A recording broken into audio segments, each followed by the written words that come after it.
Ce trimestre s'intitulait Rigidité des actions de groupe autour du programme de Zimmer. Donc c'est une thématique qui a émergé dans les années 70-80. Ce que nous faisons dans notre domaine de maths, on essaie de définir des géométries qui capturent le mouvement du système dynamique et puis de l'exprimer avec l'algèbre.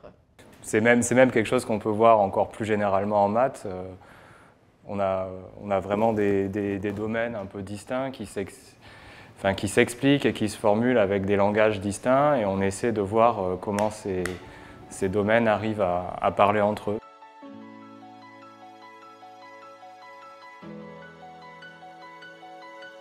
Alors, c'est quoi le programme de Zimmer? On prend un espace mathématique comme le space-time où on se trouve la théorie de la relativité, et on essaie de comprendre le rapport entre les aspects géométriques de cet espace et les symétries de cet espace. Et une des questions, c'est de dire si je sais comment un espace se transforme, est-ce que je peux le comprendre? Yeah, Zimmer was focused very much on certain groups where there were really good reasons coming from other domains of mathematics to think their actions would be very constrained. For me, the real surprise is really what comes into focus in our second workshop here at IHP, where we see that you almost need no group structure. You can just, with a flow or action of a free group, already see some of the rigidity that was supposed to come from the algebraic structure. So with no algebraic structure, you still get some. And this, to me, is the real surprise in the development that's very new.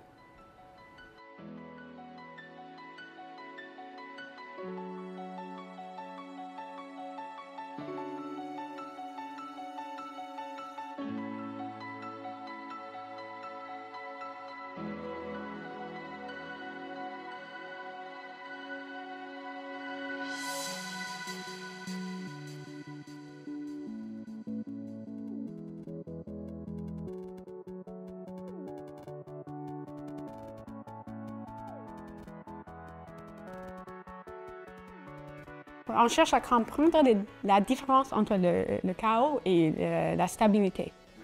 Donc, on peut écrire une équation qui est chaotique. On le change un tout petit peu et ça devient stable. Et on veut vraiment comprendre ce frontière. Et l'idée des trimestres ici, c'est de permettre à plein de gens qui sont dans le monde entier de venir se retrouver sur une longue durée. Ça doit amener des gens à se rencontrer, à échanger des nouvelles idées, à voir où en est l'état de l'art actuellement et à permettre à passer à l'étape d'après. Quand on commence à faire des maths, on a une idée que c'est très... il faut se concentrer, il faut se mettre dans une boîte noire et écrire et penser, mais en vérité, les maths sont très collaboratifs et on travaille avec les collaborateurs du monde entier, en fait.